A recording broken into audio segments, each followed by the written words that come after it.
El siguiente segmento tiene contenido o opinión.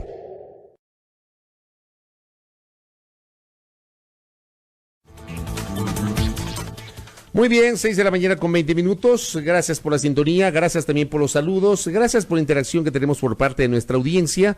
Estamos generando nuestra transmisión de Facebook Live, como siempre. Habitual nuestro contacto con ustedes a través de los medios digitales, por Facebook. Se pueden conectar con nosotros por las fanpages de A Primera Hora y de Majestad FM. Igualmente estamos en internet por www.radiomajestad.com, la página web de nuestra estación. E igualmente estamos en nuestra señal en vivo para Pichincha, Esmeraldas y Manabí, y por cierto por televisión para Santo Domingo de los Áchilas. Saludo a todos, pero de modo particular quiero expresar 3 saludos. El uno para el querido amigo, colega, ex trabajador de la comunicación, Olger Vera, que ayer estuvo por acá, nos visitó. Realmente fue una muy grata visita muy breve porque estábamos en medio del informativo, no le pude saludar como se debe, luego tomé contacto telefónico con él. Pero Olger sabe perfectamente el cariño que le tenemos, el cariño es mutuo. Olger Vera es un camarógrafo de la vieja guardia, de aquellos que nos formaban a nosotros como periodistas, inclusive nos hacían avisparnos un poquito, ¿no?, en el curso de la cobertura, de esos camarógrafos de la vieja guardia. Así que le envío un abrazo al querido Olger, que además cada mañana sintoniza este espacio de noticias. Gracias por visitarnos y gracias particularmente por confiar y escuchar este espacio de noticias. Quiero saludar también y expresar nuestro testimonio de solidaridad, de condolencias con la familia de Mario Maldonado. Mario Maldonado fue un joven comunicador social que justamente con base en su juventud se involucró en la política. Mario, desde varios espacios de organización ciudadana y también como candidato, fue aspirante a la prefectura de la provincia de Pichincha en el proceso electoral del año anterior. Generó pues una presencia a través de la cual quería Mario motivar a los jóvenes para que se involucren en la política.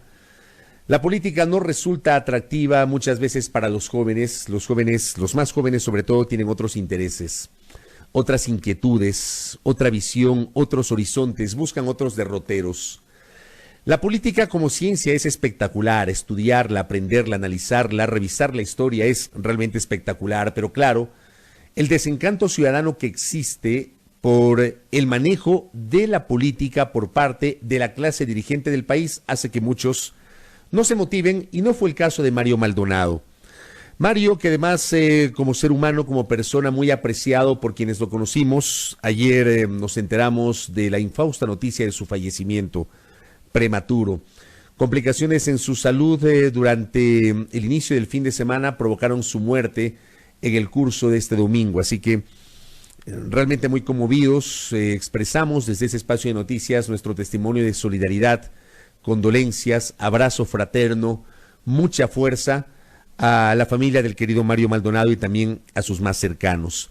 E igualmente, la semana anterior no pudimos generar este saludo, lo hacemos el día de hoy aprovechando esta coyuntura.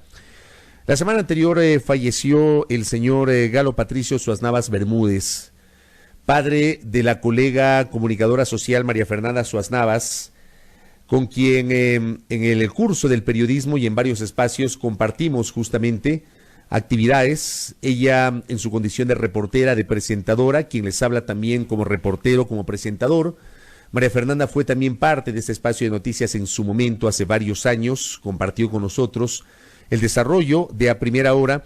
Y claro, fue una noticia muy dura para la familia Suaznavas Lamboglia, así que mucha fuerza, han pasado varios días, pero no quería perder la oportunidad de saludar a María Fernanda, expresarle como lo hice a través de un mensaje de teléfono, porque claro, es complicado muchas veces por la coyuntura comunicarse en esas circunstancias, así que intercambiamos mensajes y expreso públicamente mi saludo, mi abrazo fraterno y mucha fuerza para María Fernanda Suaznavas tras el fallecimiento de su señor padre. Así que con eso quería comenzar este espacio de noticias, con estas noticias lamentables que enlutan a familias ecuatorianas muy cercanas a quienes hacemos periodismo y a quienes hacemos este espacio de noticias. Y entremos en materia porque evidentemente la situación al día de hoy no es una situación fácil, es una situación muy compleja, lo que está pasando en el ámbito económico. El día de ayer el señor presidente de la República generó un mensaje en su cuenta Twitter a propósito de lo que podría pasar el día de hoy.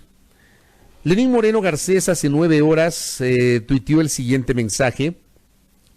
La emergencia del COVID-19 y la drástica caída del precio del petróleo han tenido un fuerte impacto en la economía mundial y la de Ecuador. Estamos trabajando en las decisiones correctas. Mañana las daremos a conocer, es decir, hoy. Está previsto que el señor presidente de la República, el Frente Económico, su gobierno, le diga al país cómo va a enfrentar la situación económica. Hoy, de plano, hay un encuentro a las 11 de la mañana. No sabemos si será en el marco de este encuentro que se va a hacer algún anuncio de carácter económico. A las 11 de la mañana se ha convocado a los medios de comunicación en la Presidencia de la República en el Salón de Banquetes a un espacio denominado Diálogo con Sectores Sociales sobre la situación económica del Ecuador. Me imagino yo que este será el espacio a través del cual el gobierno ecuatoriano le anunciará al país cómo va a enfrentar la situación económica compleja, matizada, como bien lo anotaba en su cuenta Twitter el presidente de la República, por el impacto mundial por el coronavirus, que afecta directamente al precio internacional del petróleo, pero también al comercio, a las exportaciones y a las importaciones, afecta al turismo, evidentemente, que dinamiza la economía de cualquier país. Pero claro, también tenemos situaciones internas que van más allá del coronavirus. Lo que ha pasado con el Fondo Monetario Internacional, cuyo horizonte ahora mismo no es claro. Este acuerdo de facilidad económica que fue suscrito hace exactamente un año, en marzo del 2019, enfrenta tropiezos que no sabemos si serán salvables, que implicarían una reestructuración o reprogramación de los compromisos adquiridos previamente con el FMI, y que no sabemos si esa reprogramación alcance tomando en cuenta los tiempos políticos que está viviendo la República, que evidentemente parece que no se los tiene en cuenta. Bien anotaba la nota que dimos lectura de Diario Expreso, identificó 8 razones que me parece a mí es prudente desmenuzarlas, irlas analizando, las 8 razones que acorralan a las finanzas ecuatorianas.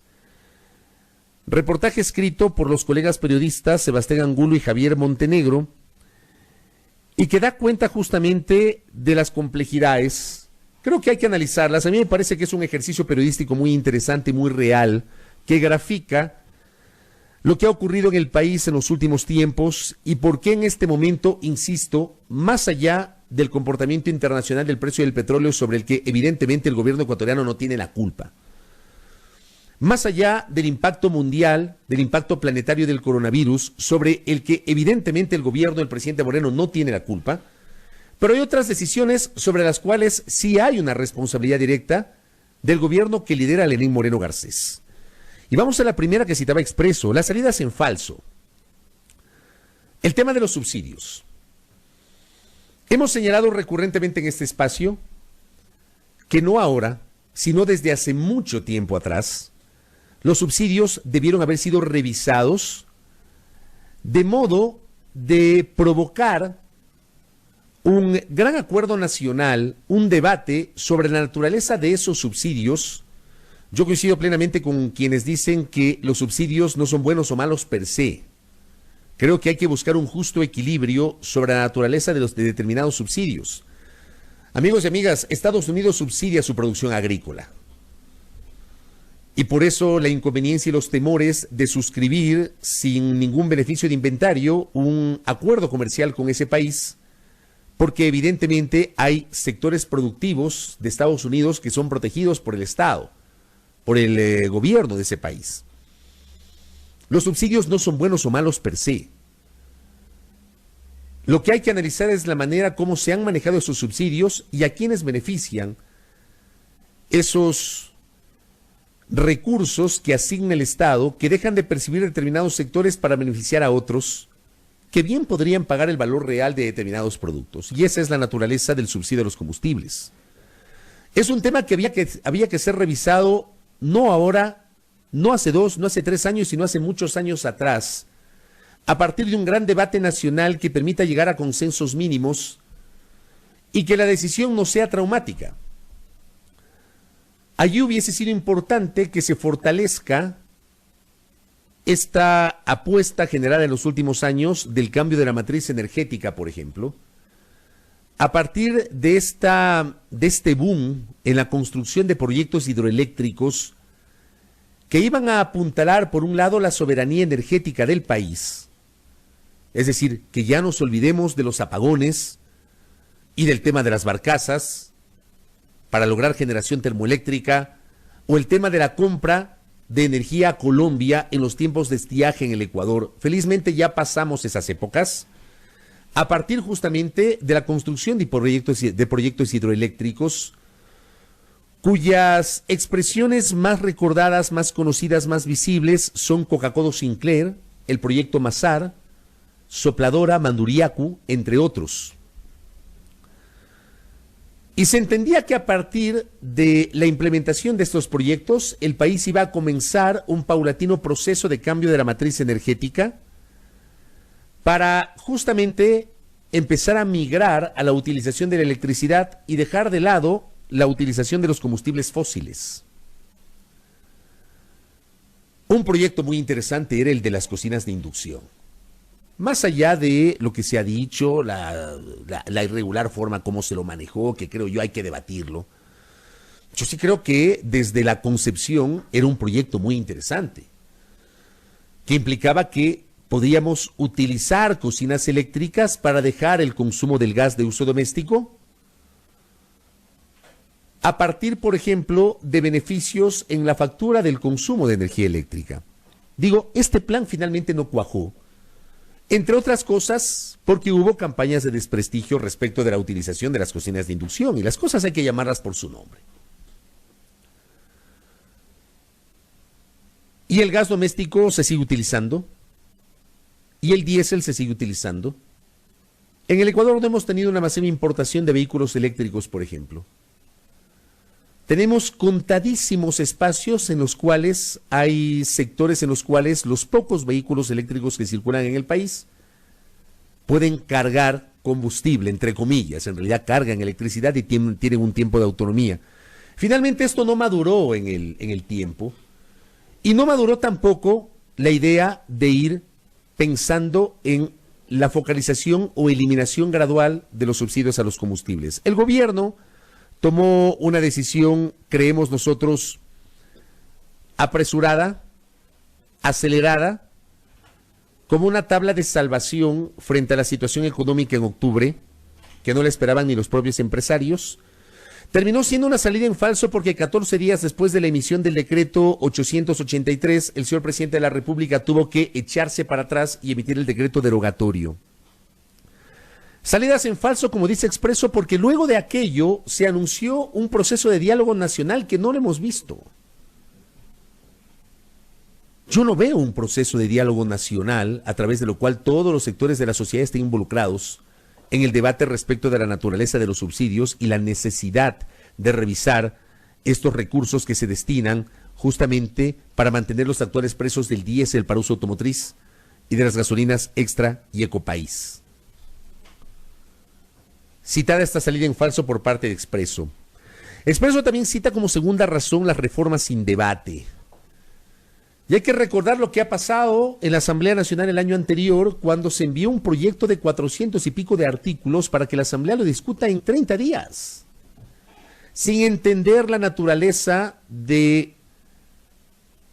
o las complejidades que tiene hoy la función legislativa, sin entender que el gobierno carecía antes y hoy más que nunca carece de una mayoría política en la legislatura, porque aquella mayoría, a partir del acuerdo entre Alianza País, Creo, y los sectores independientes agrupados en el BIN y en el BADI, estaba claro que esa mayoría funcionara a perfección para la elección de autoridades legislativas y la distribución de las comisiones parlamentarias, y pare de contar.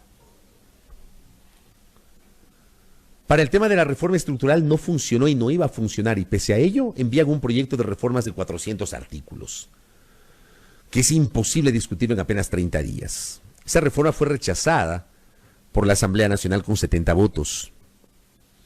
Nunca se enviaron las reformas laborales a la Asamblea, y esto lo hemos venido repitiendo de forma recurrente. Entre abril y mayo del año anterior se anunció un acuerdo entre los sectores empleador, trabajador, representado en la CUT, fuera el FUT, representado en la CUT, y el gobierno, respecto de un proyecto de reforma laboral que finalmente nunca se envió a la Asamblea. Hasta el sol de hoy, 10 de marzo, no ha llegado ese proyecto a la Asamblea Nacional. Y hay un compromiso que se asumió con el Fondo Monetario Internacional en torno a este tema. ¿Qué más nos dice Expreso? Nos habla de la política adversa. Y esto va atado a las reformas sin debate, que era su segundo argumento. Lo que está pasando en la Asamblea Nacional, en donde está claro el gobierno ya no tiene mayoría, el gobierno no tiene margen de acción, el gobierno necesariamente tiene que negociar, tiene que generar cabildeos. Y el tema es, ¿les interesará a las fuerzas políticas mantener diálogos en un momento muy complejo para la economía, pero además estamos en la etapa preelectoral? Estamos a menos de un año de las elecciones, a escasos 7 meses de la convocatoria a los comicios. El juego de la política es así, y se perdió demasiado tiempo. Hoy el gobierno no tiene mayoría, y va a ser muy difícil que en el actual escenario la Asamblea Nacional le apruebe medidas que eventualmente podrían ser consideradas impopulares. Cita también Expreso como cuarto punto el precio del petróleo que ha fallado. Vamos a revisar cómo amanece el precio del crudo el día de hoy. Veamos. La página Petroenergía, @Petroenerga1, nos informa que el WTI, que sirve de referencia para el crudo ecuatoriano, amaneció hoy en $34.05, y el Brent, que no sirve de referencia para el crudo ecuatoriano, amaneció con $37.36. Pero bueno, me quedo con el WTI. Publica esta información Petroenergía, $34.05 amanece hoy. Cuando bien nos recuerda Expreso, el gobierno presupuestó los ingresos fiscales de este año contenidos en la proforma presupuestaria que no fue aprobada por la Asamblea Nacional, que entró en vigencia por el Ministerio de la Ley. Al igual que pasó el año precedente, la actual proforma no fue aprobada por la Asamblea Nacional, sino que ante la falta de pronunciamiento de la legislatura entró la proforma como la envió el Ejecutivo por el Ministerio de la Ley.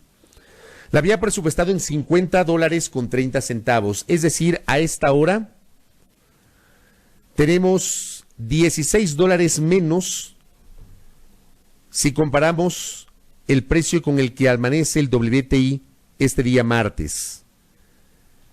El petróleo ha generado complicaciones. Como también, y bien lo cita Expreso como quinta razón para hacer este análisis, la poca credibilidad que tiene Ecuador en los mercados financieros internacionales, y eso está expresado en el riesgo país. El riesgo país amanece con una cifra que ya supera al riesgo país que tiene la República Argentina.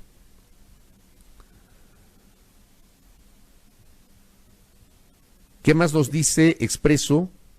Como sexto punto, los desembolsos del Fondo Monetario Internacional. ¿Saben cuál es el problema, queridos oyentes, amigos y amigas que nos escuchan y que nos ven? Que aunque el gobierno ha señalado que el acuerdo con el Fondo Monetario Internacional está publicado en diversos canales oficiales, se menciona en la página web del Ministerio de Finanzas, muchos analistas han señalado que la versión en inglés, que es la versión completa, no aparece por ningún lado, sino que aparece la versión en español que, según ellos, no es la versión completa. El acuerdo con el Fondo Monetario Internacional no se transparentó suficientemente, no fue presentado de una manera mucho más amplia ante la Asamblea Nacional, digo, sus puntos más complejos, más allá de los discursos o la información que pudieron haber presentado algunas autoridades del Frente Económico.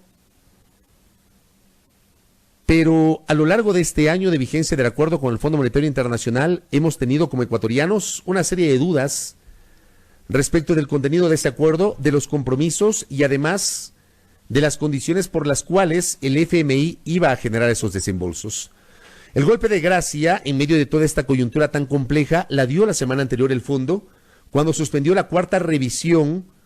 No se tiene información oficial, pero tras bastidores se conoce que al Fondo Monetario Internacional no le ha gustado la manera como se presentaron determinadas cifras oficiales. Aparentemente no hay credibilidad en el gobierno en ese sentido.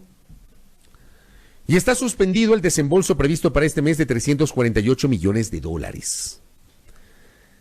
Si tenemos complicaciones con el Fondo Monetario Internacional en estas circunstancias, lo más probable es que también tengamos complicaciones con el Banco Mundial y con el Banco Interamericano del Desarrollo. Y allí viene el séptimo punto que aborda Expreso, las pocas fuentes de financiamiento, porque nos quedamos en el fondo y hacia dónde vamos a acudir. Porque como digo, al fondo están atados el Banco Mundial y el BID. ¿Volvemos a mirar a los chinos? Los chinos en estas circunstancias económicas que ellos están viviendo por el coronavirus, ¿estarían dispuestos a prestarnos recursos o hacia dónde miramos en este momento? La situación no es sencilla. Y finalmente aborda Expreso algo de lo cual también hemos abordado en su momento, la famosa monetización de activos. Llamada pomposamente monetización de activos, que señores, implica la privatización. Hasta el sol de hoy no venden, no concesionan activos del Estado, hasta el sol de hoy. Mucho ruido y pocas nueces. Eso lo vamos a analizar más adelante con Augusto Tandazo, con quien hablaremos sobre la situación económica, y así más o menos graficamos lo que está ocurriendo. Enorme preocupación en la República. Vamos a ver cuál es la decisión que hoy anuncie el gobierno ecuatoriano para enfrentar esta grave situación económica. No pretendo de modo alguno ser un agorero del desastre, pero sí tengo enorme preocupación por lo que está pasando. Y digo, no nos queda más que esperar. Hacia las 11 de la mañana, a partir de este diálogo anunciado por el gobierno, veamos qué nos ofrecen, cómo vamos a enfrentar la situación económica.